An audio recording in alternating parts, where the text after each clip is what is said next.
We are just going to give everyone a couple minutes to log on and get all set up before we start.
It is 1 o'clock, so we will go ahead and get started.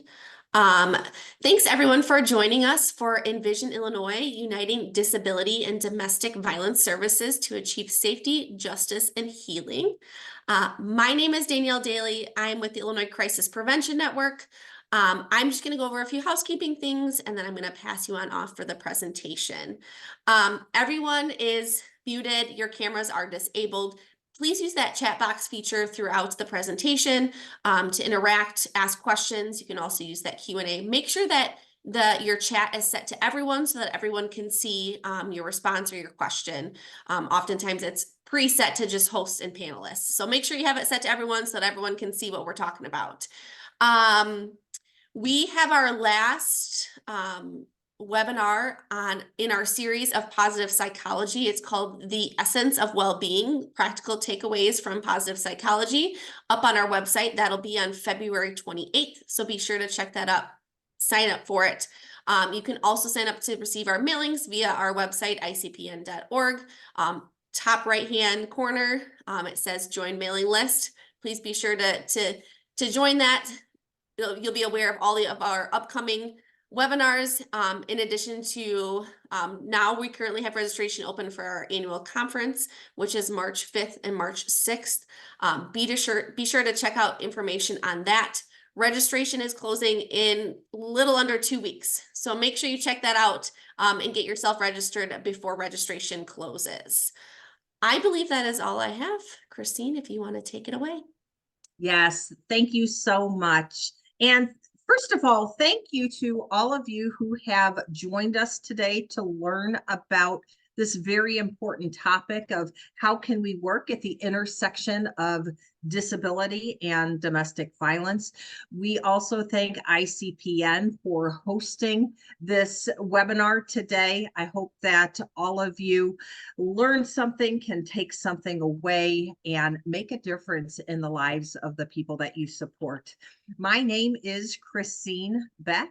I am part of the Envision Illinois statewide team representing the Illinois Self-Advocacy Alliance. And co-presenting with me today is Megan Norlin. Megan, introduce yourself. Yeah, hi everybody. I'm Megan Norlin, and I am on the Envision Illinois statewide team as well, representing the Illinois Network of Centers for Independent Living, and I'm also a self-advocate.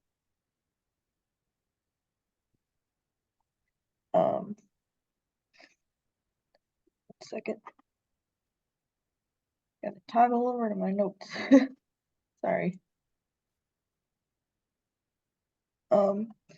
So as we get started, I just want to acknowledge the federal grant that we're under from the U.S. Department of Justice Office of Violence Against Women that has been funding Envision Illinois for the past 9 years, with the latest reauthorization taking place in 2017. The Envision Illinois grant runs through the end of September 2024. So we're very happy to be taking time to work with you guys today. And we'll be sure to explain a little more about Envision later in the webinar. And we also want to mention that we will be talking about domestic violence, and that includes physical violence, sexual violence. It includes financial exploitation, and we understand that these topics can be triggering. And so we want you to know that this is a trigger warning, and if you feel yourself becoming triggered, your heart starts to race, you start to just feel not quite like yourself, go ahead and step back. Take some time, practice some self-care. It's okay. Absolutely. So we like to start things off with a little bit of audience engagement. So we have a little poll for you here. The question that we're asking is, do you think domestic violence against people with disabilities and deaf people is a problem? And then you can go ahead and write your answers in the chat. We have yes, it's a big problem. No, not really. It rarely occurs. No, it's not a problem, or you're not sure. So we'll give you a couple minutes. Just go ahead and report your answers in the chat if you feel so inclined.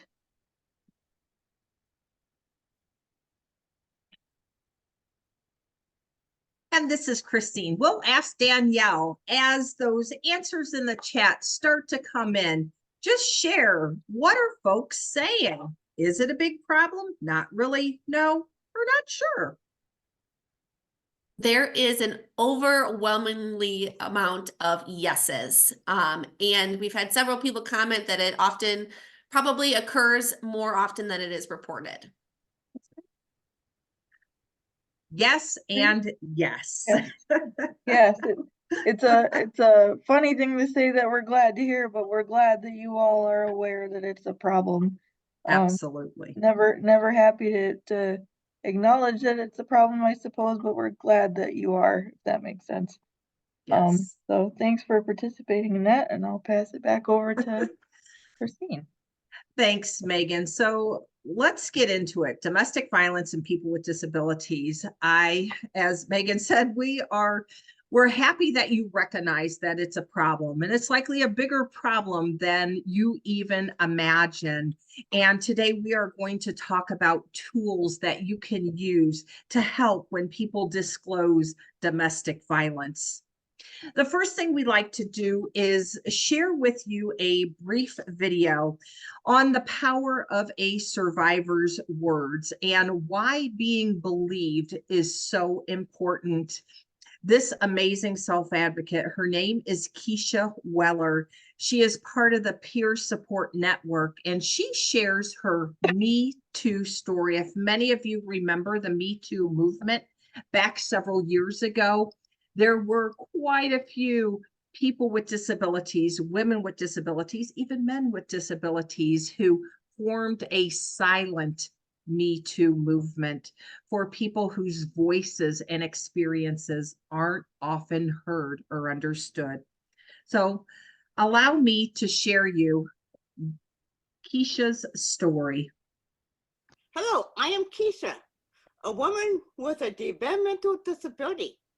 I'm a sexual assault survivor and a self-advocate.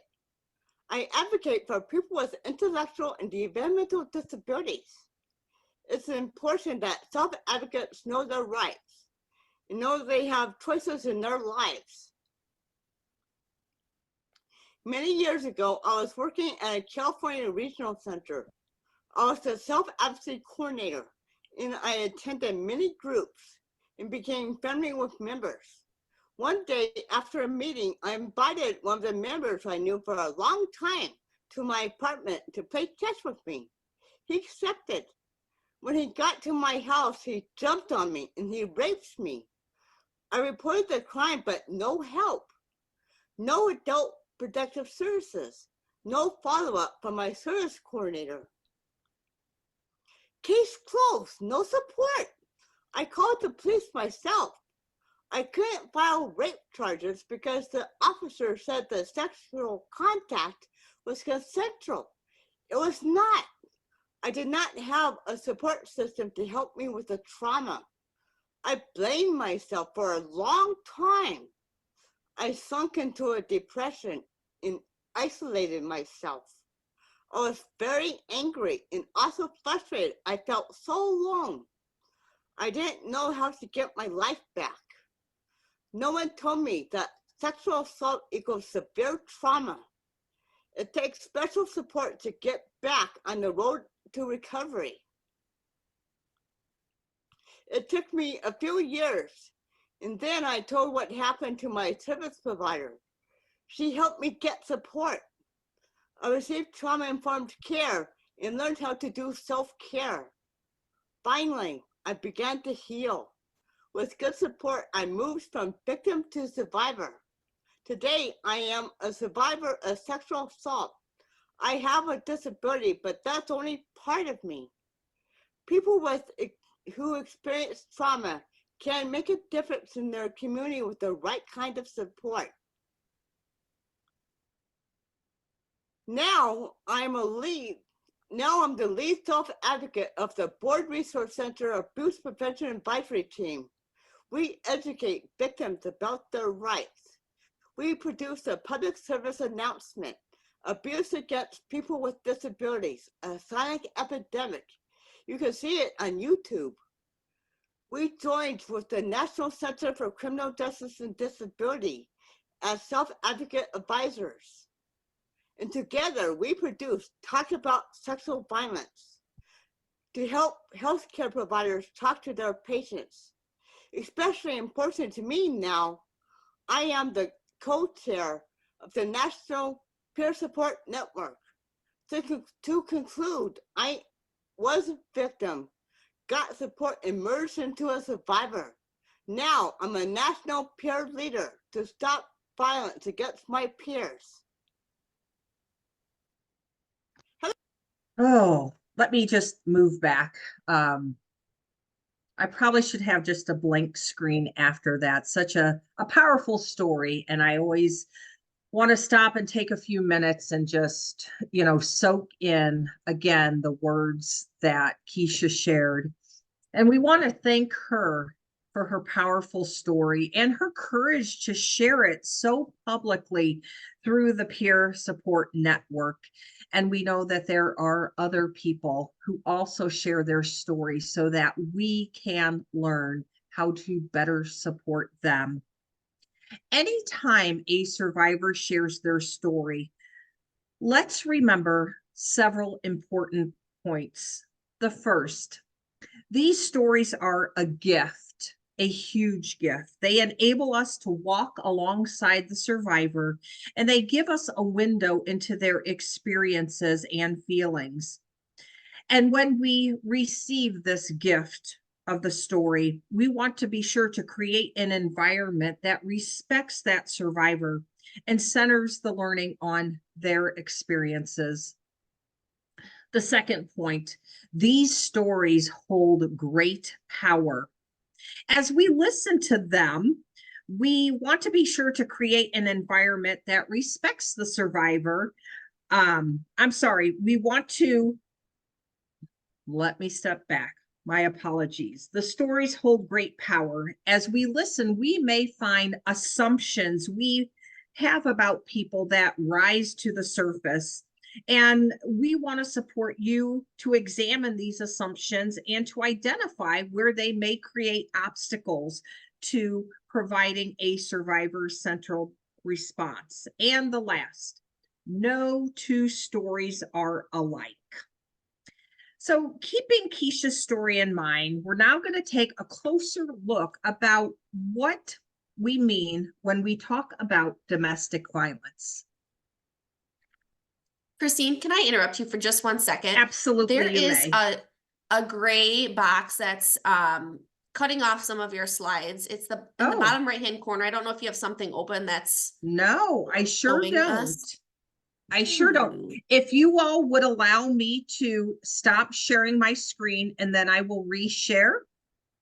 So if the movement of a screen is going to be off-putting to you, just look away for a few seconds and then I'll let you know when it's back up. I'm going to stop sharing. A gray box. Well, I had some sticky notes up. I don't know if that is it. I'm going to close that window. Let me try resharing. All right.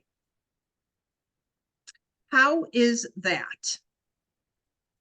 Now there's more boxes. Wow, interesting. All right, allow me to stop sharing my screen again. I don't have anything open except the presentation. Now I just got rid of the presentation. Let me try this again. Thank you for speaking up and speaking out and saying, hey, something wasn't right. I'm going to try sharing my screen again. Putting it into presentation mode.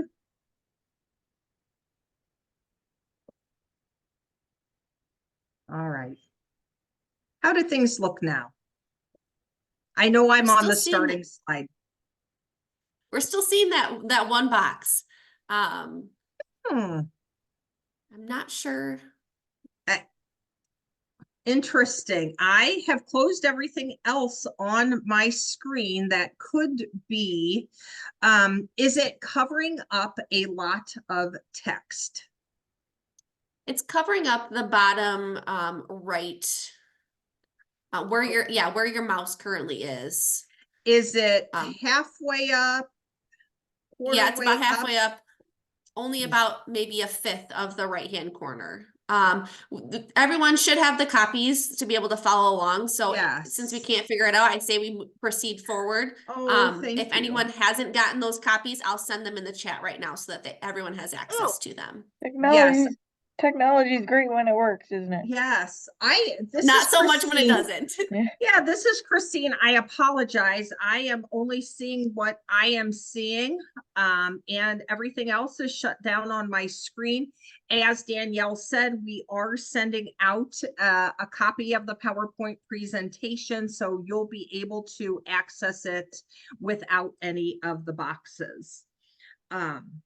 So let's get into what is domestic violence. Domestic violence occurs within the context of relationships. So in Keisha's story, she asked a friend. That was a friend relationship. She had known this person for a long time, and she asked him around to her house to play chess, kind of like a date. And the person took advantage of that invitation and sexually assaulted Keisha. Dating violence is a type of domestic violence. So under the roof of the household you see on your screen, we show how domestic violence can occur within a variety of relationships, everywhere from dating violence for both teens and adults to violence within family relationships, including parent to child, intimate partners, spouses, and in the caregiving support to older adults and people with disabilities. So when we talk about abuse, neglect, and financial exploitation that you would have to report because you are a mandated reporter according to Office of the Inspector General, or because you fall under the Illinois Department of Public Health guidelines, the abuse, neglect, and financial exploitation that a person may experience by a staff perpetrator, that actually is domestic violence. And so, Megan, will you share a little bit about the Domestic Violence Act here in Illinois? Yeah, of course. So the Illinois Domestic Violence Act acknowledges that domestic violence against higher risk adults and people with disabilities, and calls that people in Illinois facilitate accessible remedies and in order to provide more immediate and effective assistance or a better response when something like this occurs. The Act also acknowledges that people with disabilities and deaf people experience more challenges to seek and obtain protection, as you sort of heard in Keisha's story as well. And it also acknowledges that domestic violence against people with disabilities takes on many forms, as Krescene was just saying. Abuse can be physical, sexual, come in a form of neglect and exploitation. And go to the next slide.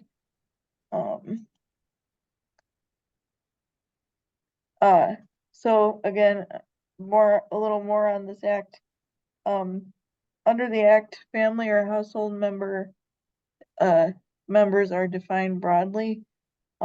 They can be related by blood or marriage.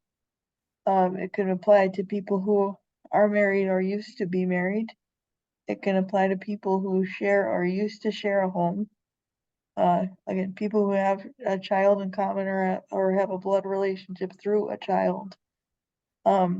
People who are dating or used to date, and people with disabilities in their personal assistance. So all this is covered under the Act. The Act basically acknowledges that domestic violence is a crime, and any person who hits, chokes, kicks, threatens, harasses, or interferes with personal liberty of another family or household member has broken the Illinois domestic violence law. This is Krescene. My apologies for moving the screen forward too quickly before Megan had finished. Let's talk about prevalence. When we formed Envision Illinois almost 10 years ago, we knew that people with disabilities experience domestic violence, and we needed to look at the prevalence and the rates to support that. And so I will share some of the statistics. 92% of women with disabilities ranked violence and abuse as the top priority of topics that affected their lives. The risk of being physically or sexually assaulted for adults with developmental disabilities is 4 to 10 times as high as it is for other adults. Some studies indicate that the level of sexual victimization to be 50% of all deaf individuals, as compared to 25% of hearing females and 10% of hearing males prior to adulthood. When we look at the Bureau of Justice statistics from 2021, and just know that the Bureau of Justice statistics looks at 10-year periods of time for their statistics, the rate of violent victimization by disability status for that 10-year period of time between 2009 and 2019 indicates that people with disabilities experience higher rates of violent victimization. They are shown by the purple dots that my mouse is moving along. People without disabilities have a much lower rate, and it seems fairly consistent throughout time, whereas the rates of violent victimization go up, then they go down, and then they go back up. This information does not cover the entirety of when COVID happened. So we are, I don't know if eager is a good word. We are eager to get some of the statistics. We believe that the rates of violent victimization for people with disabilities and even people without disabilities increase during the times of COVID and the lockdowns. Women with disabilities compared to women without disabilities are more likely to experience violence that is more severe victimization. They experience it for a longer duration. They may be survivors of multiple episodes of abuse and be survivors of a larger number of perpetrators.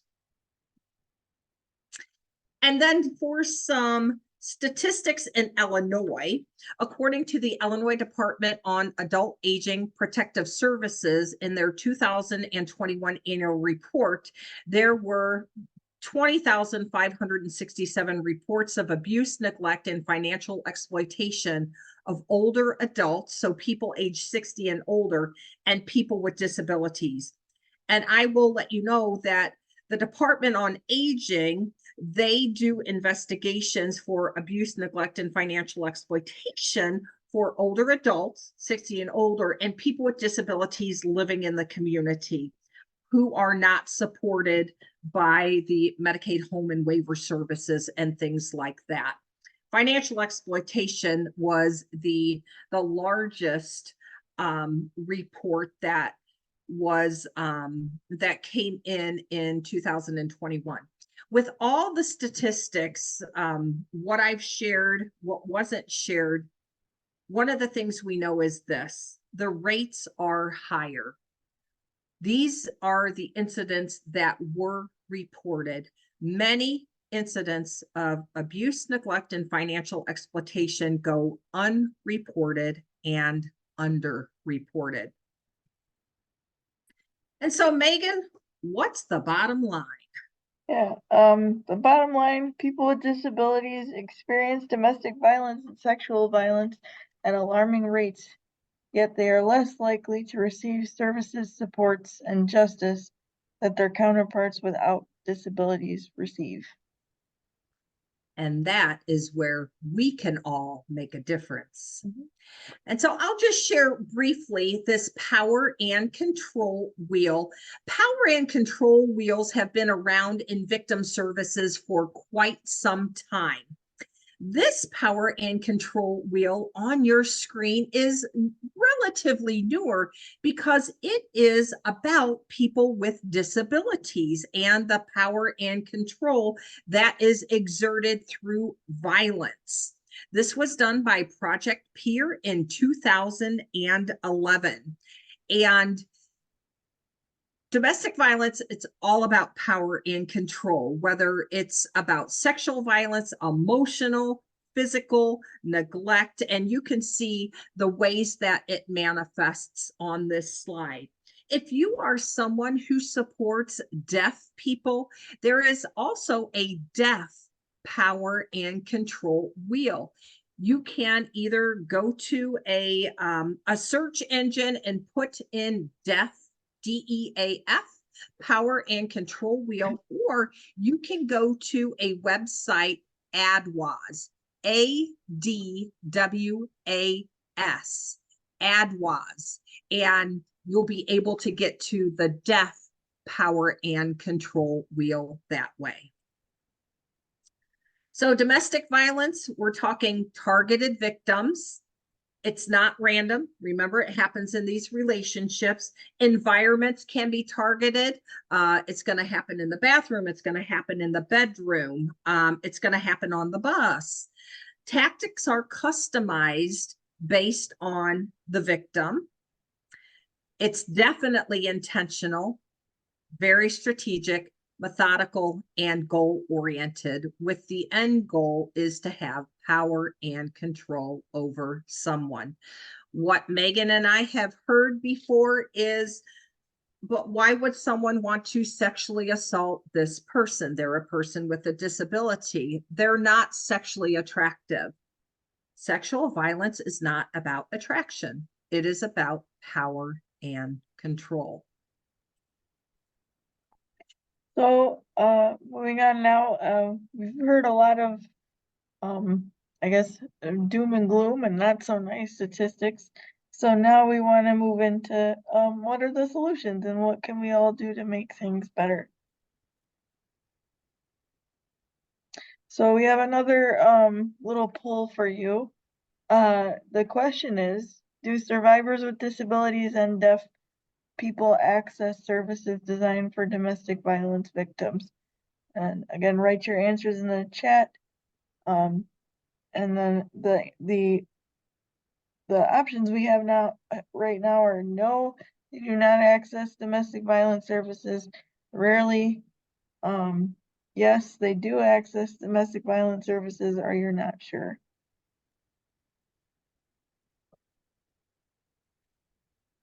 So I'm seeing a lot of no's and not sure's. Rarely. Right. Okay. And you So, all are right. yeah, it's a mixed bag. Like it, Mhm. people do access them, but it's usually pretty rare. Some areas it's hardly at all, or you know, never. But thanks for participating again in another little poll. So now I just want to go over some of the barriers that people may face when attempting to access services. Sometimes victims may not know that what is happening to them is abuse. People may, if they're experiencing violence due to their caregiver, people may not recognize that the caregiver abuse is domestic violence. People do not believe a victim when they report, or there's an issue with accessibility and accommodation. And when Megan said lack of accessibility and accommodations, we are talking not only on the victim services side, but also in the disability service provider side. We can have lack of accessibility and accommodations in supporting people in accessing services. Right. And I also want to remind everybody that accessibility is one of those things that it's a small word that means a lot of different things. It's not just physical access, it's also are the documents that they're being given accessible?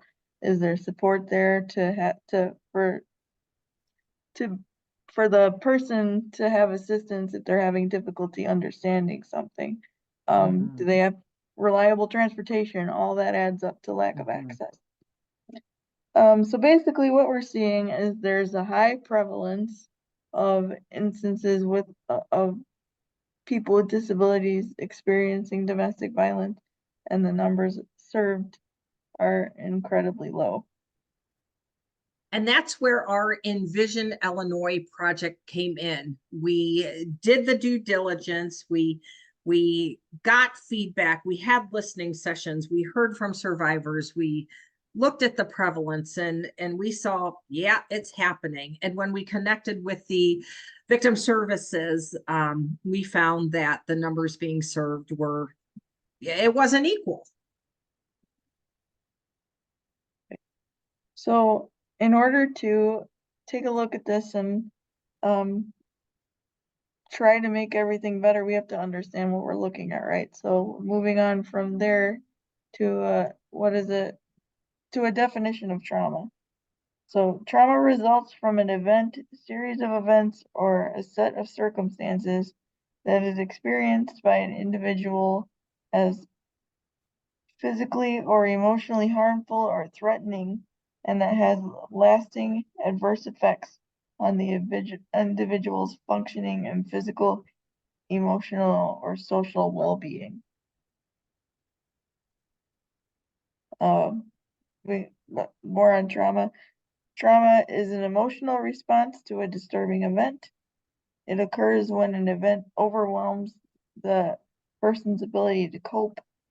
And trauma can occur with one large incident, or it can be an accumulation of smaller events, or a combination of events. So big T and little t. It all means the same thing. Each person reacts differently to a specific event. There is no right or wrong way for a person experiencing trauma to react. What is trauma to one person may not be trauma to another person, and comparison and judgments should be avoided. Trauma can have lasting effects on a person's physical, emotional, social, and spiritual being. And the earlier in life the trauma is experienced, the more lasting the consequences. Yes, and we are learning more and more as time goes on about ACE, or adverse childhood experiences, and how they impact a person growing and their life experiences. The other thing about trauma responses, I thought this was brilliant. Someone said this one time, how do you sneeze? So there are some people that are just so dainty when they sneeze. It's a little, and you barely know that they sneeze. You know, on the other end of the spectrum is me. When I sneeze, the whole world knows about it. It might even be on the Richter scale for all I know. That's trauma response, and trauma reactions. We all do it differently, and there's no one right way to sneeze, and there's no one wrong way to sneeze. I love that example. It's so good. All right. So back to our discussion on trauma. Trauma is widespread. Unfortunately, we all know that. Many people with disabilities have experienced a lifetime of trauma. And examples of that may include people trying to fix you. You're born with a disability, and from day one, doctors and everybody's trying to make you better somehow. A lifetime of people calling them names. A lifetime of invalidation, being ignored or left out. And a lifetime of choices being taken away or being denied choices altogether. And ICPN has had fabulous folks speaking on trauma. And if you're able to access any of those presentations, I encourage you to do so to learn a bit more about trauma overall. So, a little bit about the effects of trauma. It can mean a lack of a sense of safety from the person who has experienced it. Feeling of being disconnected from others. Maybe you self-isolate. Maybe they'd be feeling powerless. They might experience grief, or a sense of loss over what they survived, and may attempt to present a role of power in order to cover up personal vulnerability. So they might be trying to act a little bit tougher than they really are. And how you make it better, how you help make it better anyway, is taking on a trauma-informed approach. The key elements of that are realize the prevalence of trauma. I think everybody in here has already done that, and that's why you're here. Recognize how trauma may affect all individuals, programs, organizations, anything, and respond by putting the knowledge, your trauma-informed knowledge, into practice. So as we said, trauma is everywhere, and being aware of that and how you can make your space more comfortable for people who have experienced that would be a big help. This may mean looking at how does the organization support self-care? How how do all agency policies support individuals going through these sorts of issues? So I think you can, if you really tried, anybody can make a small difference in making things a little bit better anywhere they look. So I guess I would encourage you to do that when this webinar is over. Yes, thank you, Megan. And thank you for number 2, recognizing how trauma affects all individuals, not only the folks that you support, but yourself as an individual, your coworkers. You know, we come to our jobs as we are unique creatures who have likely experienced trauma, and we all get to decide what trauma is for us. It doesn't necessarily have to be trauma related to domestic violence. Many of us have lost loved ones. Some of us have acquired disabilities. We have trauma. And so as we are supporting survivors of domestic violence, what they need to know is this: will I be safe with you? If I disclose to you, if you are supporting me, am I going to be safe with you? Can I believe in you to tell me the truth and to be honest? And really very important, will you tell me what to do, or will you work with me? Remembering that domestic violence is about power and control. When someone comes to you in this place of vulnerability and very much strength to disclose that someone had power and control over them, us telling them what to do is about power and control, right? Instead of offering choices and offering support and helping people find that power in their lives again. So how do we respond to disclosures? And a disclosure is just when someone tells you that something has happened. And this information is definitely great for work. This information is great for outside of work. I know it seems like we live at work and that we spend 25 hours a day there, but we don't. You know, we are in our communities and doing other things, and maybe we have other people in our lives who are disclosing to us. So just remember that.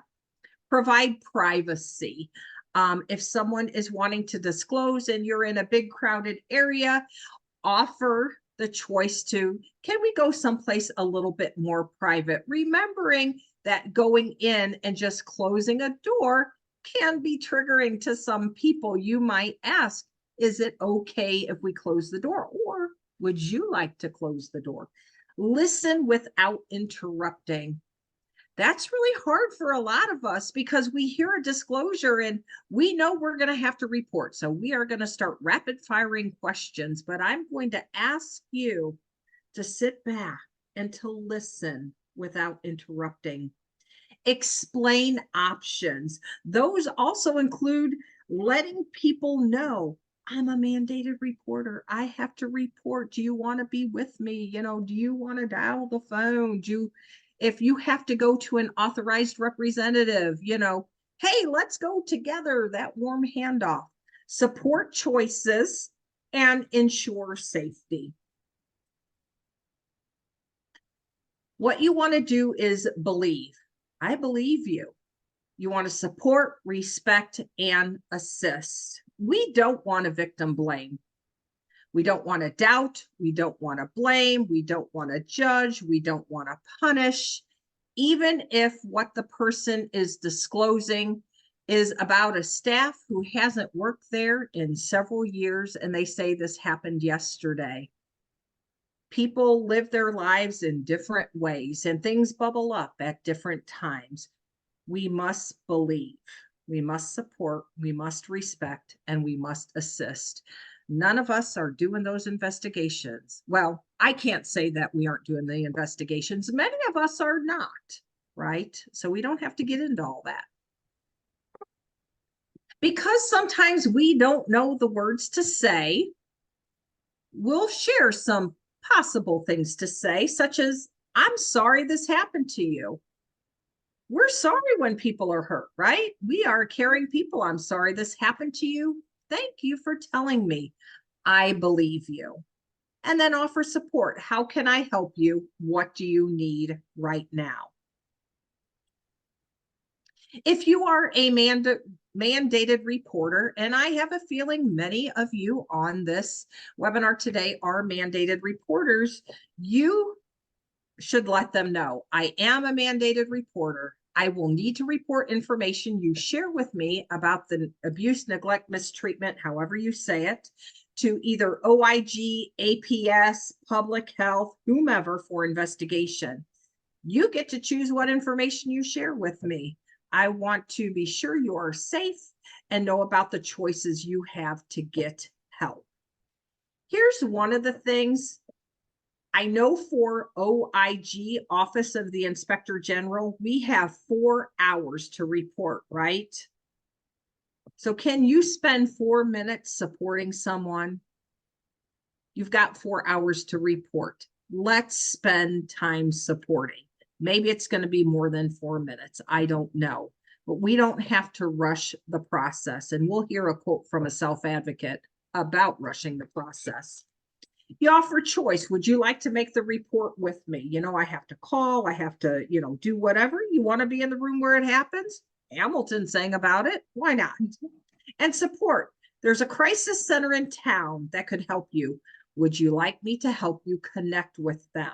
This is really important because, and I wasn't aware of this until Envision Illinois started working with the Office of the Inspector General to figure out how can we better support people who have made allegations of abuse, neglect, financial exploitation in accessing victim services. And imagine what we learned. In Rule 50, there's another section.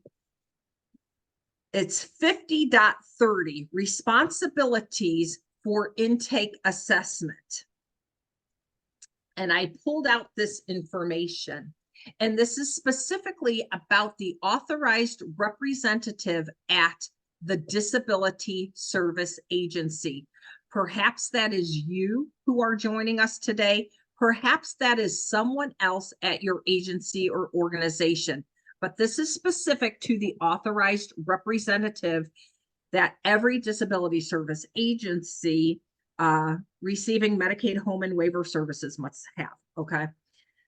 And so the rule says this: if the allegation of abuse, neglect, or financial exploitation is within the jurisdiction of OIG, Office of the Inspector General, the authorized representative of the involved community agency or facility or their designee shall, and there's a couple things, but I've highlighted this number one thing, ensure the immediate health and safety of involved individuals and employees, including ordering medical examinations and health care when applicable.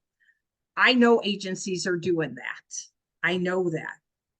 Are agencies doing this next part after the and immediately contacting victim services when applicable? Are we contacting victim services? I don't know. Maybe that's a question that you can take back to your agency and organization saying, hey, it's in the rule. We should be doing this. Now, in the conversations we are having with OIG, there's a couple of things here. Contacting victim services is a choice. It's a choice. In here, it doesn't say it's a choice. It should be a choice. We're working with them on that. The other part is the when applicable. Who gets to decide? In my opinion, I think anyone who has an allegation or has made an allegation of abuse, neglect, or financial exploitation should be connected with victim services, should receive information about connecting with victim services. We saw the statistics. The likelihood that this is the first allegation or the first experience is pretty low. People with disabilities have a history of trauma. And so maybe this would be the first time that someone would have the opportunity to connect with victim services and receive support. All right. So how do we respond to disclosures? Just reminders. Disclosures are judgment-free zones in what you wore, where you went, what you drank, what you were doing. You listen first, then offer support and choices. Reactions are not always visible. Someone can be sharing a disclosure and they're laughing and happy. And you think, well, this can't be a big problem. They're laughing and happy. Reactions are reactions. How many of you laugh when you're nervous? How many of you have ever wanted to burst out laughing at a funeral? Sometimes things happen. Our expectations and judgment influence how we respond. And abuse, neglect, and financial exploitation takes away power and control. And when we are providing a trauma-informed environment and response, we are supporting that individual in taking their power and control back. Okay, back to me. So systems response and mandated reporting. You've already heard a little bit about the OIG, the Office of Inspector General. You may report to Adult Protective Services or the Illinois Department of Public Health, and you may lean on the criminal justice system as well. In terms of who you call, in which instance, we have a handout for you that I guess visually kind of describes it all, who you should go to in which case. It's a pretty cool handout, so I hope you take a look at that later and use it as a resource for yourself and for the people that you serve. And we would hope that the system works in such a way that if you call the wrong place, that they will do a warm handoff to the right place. That's our hope. Yep. Absolutely. A little bit about victim services response. The Illinois Domestic Violence Program should offer advocates, somebody to help you through the process, counseling services, shelter services if necessary, and all services are free and confidential. And we have the Illinois Domestic Violence Hotline number there for you, and the website for ICADV. And if you don't know where your local victim services is, I suggest you find out. We said services are free and confidential. There is legislation in place that victims can receive counseling services without guardian knowledge or approval. They receive a certain amount. And then after that, it may continue, but it's a case-by-case basis. People need to take time and listen to be there. It's not something that just takes a few minutes, but rather you need a long time to talk about it. People should listen and let you talk and not interrupt or stop you or ask a lot of questions. That's why this environment in that initial disclosure is so important, right? I know we got to get some information so we can do what we need to do next. But this is kind of a sacred place and space and time that we should allow the person to share their story. And from there, once all this is done and while it's going on, we want everyone to know that healing is absolutely possible. People are resilient and recover even from severe trauma with supports. The survivor is the expert in how they feel. Again, going back to acknowledging that people react differently to different things. Just because they're looking happy doesn't mean that's how they're feeling. So always trust the person with regards to what's actually going on and how they're feeling. It's hard to give up on behavior that has kept them safe in the past. So it just be a person's way to cope. And ask the person what you can do to make them feel more comfortable. and how you can best work with them. Get to know the person. To heal the person's to heal the person needs safety, empowerment, and connections with others. Yes, and especially it can be hard for people to give up behavior that kept them safe in the past. And sometimes we use medications and we use behavior management and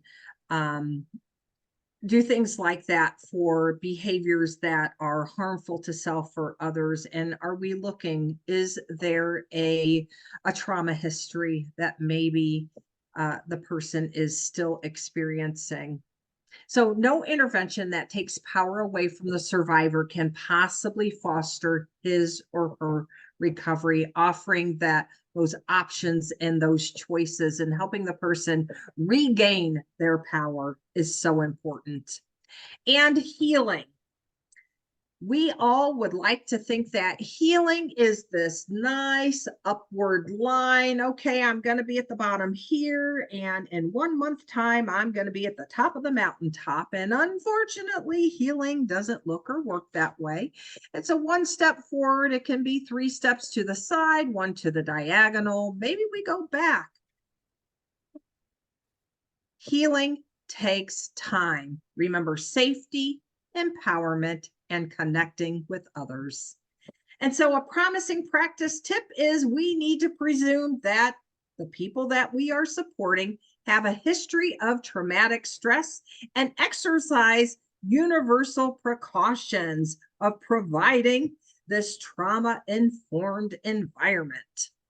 We don't need to wait for trauma to happen. We just provide it. And Krescene alluded to this earlier, but Envision Illinois came about because people acknowledged that there needed to be more agencies needed to work together to make this whole process a little bit easier, and go a little more smoothly for survivors and for people supporting them as well. So that's kind of how Envision came to be. And our ultimate goal is to flip those arrows that we saw earlier, right? So what we're trying to do is reduce prevalence and increase the number served. That's our main goal. A little bit about Envision. Envision Illinois is a statewide collaborative project addressing domestic violence against people with disabilities and deaf people in order to transform the service system so survivors can have equal opportunity for healing, safety, and justice.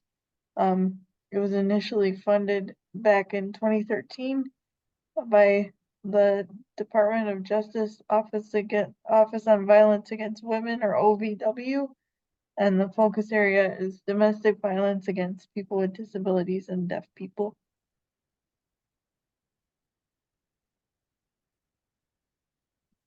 And Envision came out of a needs assessment.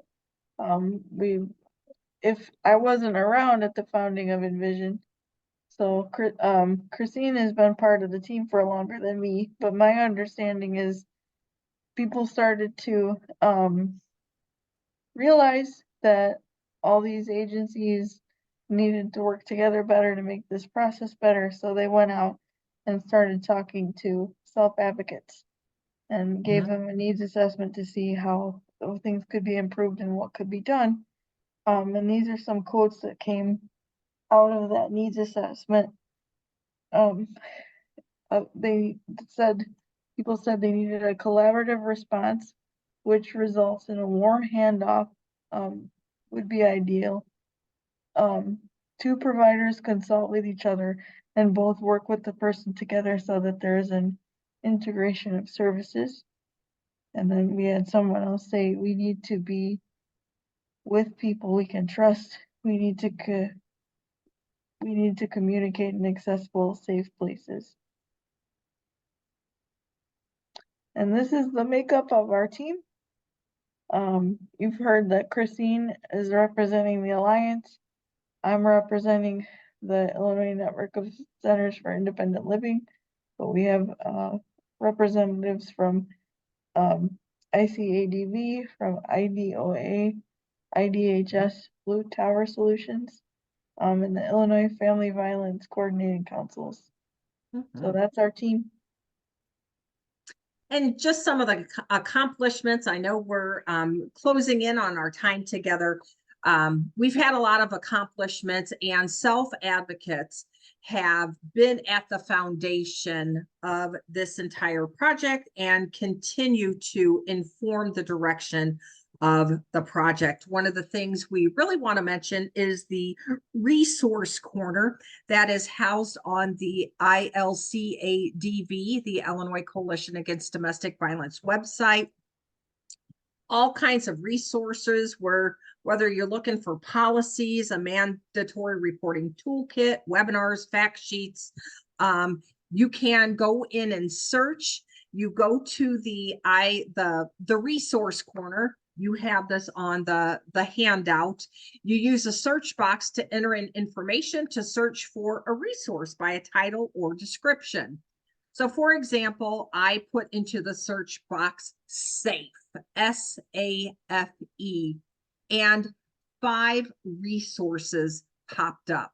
A Staying Safe video series, some brochures, a planning guide, and we are adding resources as we move along. We want a lasting legacy after our funding ends. Collaboration is the path forward to safety, justice, and healing. Again, this is what Envision was founded on, right?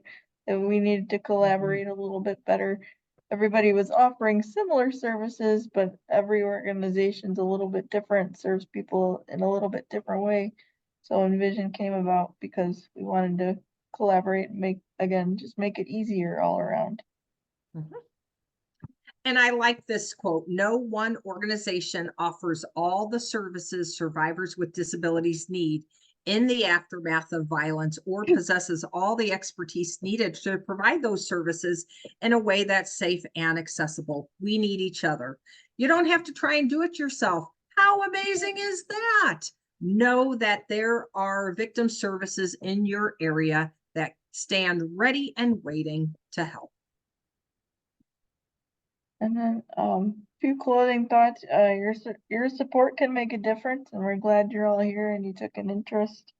Another bottom line for you, survivors need to be believed. Survivors need support and to be listened to. And a survivor needs choices and the time to make the best decision for themselves.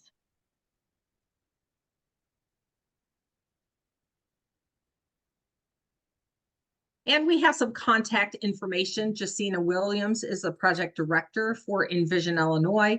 She is with the Illinois Department of Human Services, and her email address is available should you want to reach out to her.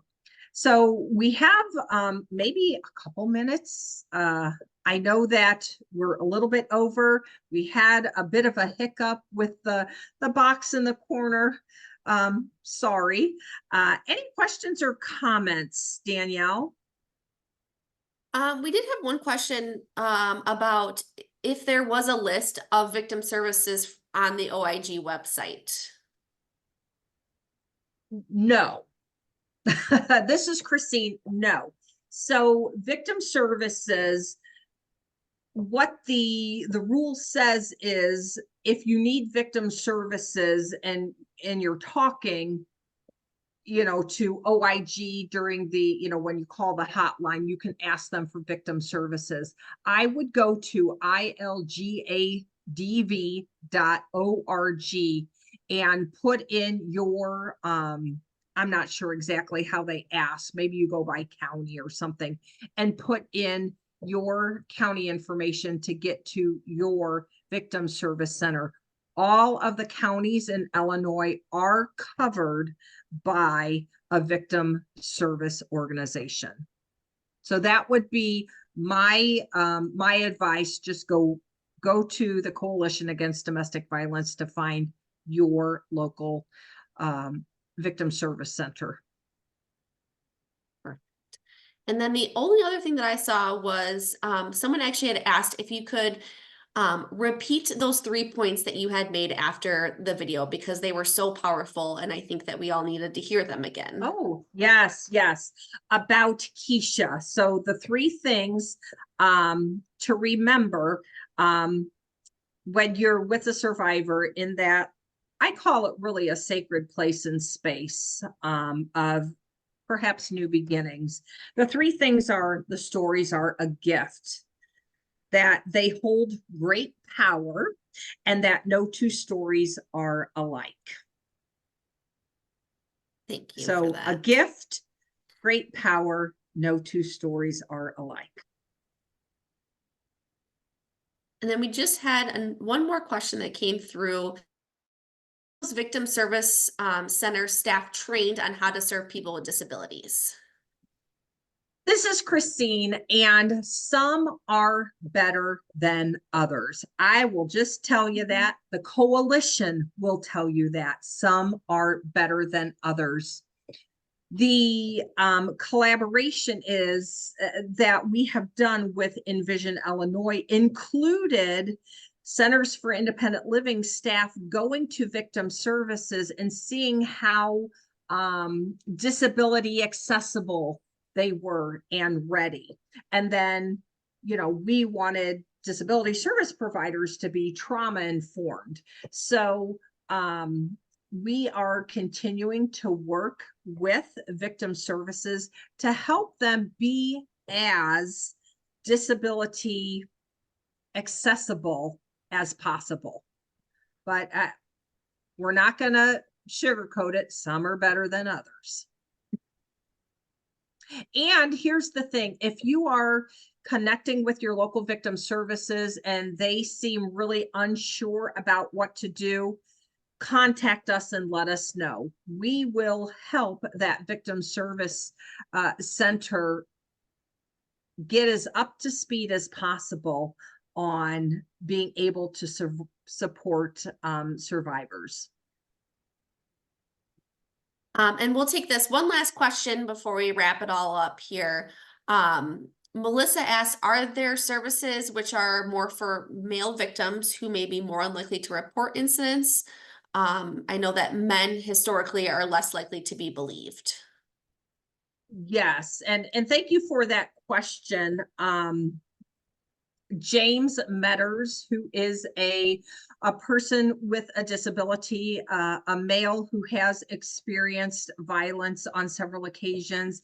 You can Google him on YouTube, and he just shares some wonderful information. Victim Services will support people who identify as male, identify as female, identify as transgendered. They are open to whoever comes to them who want services.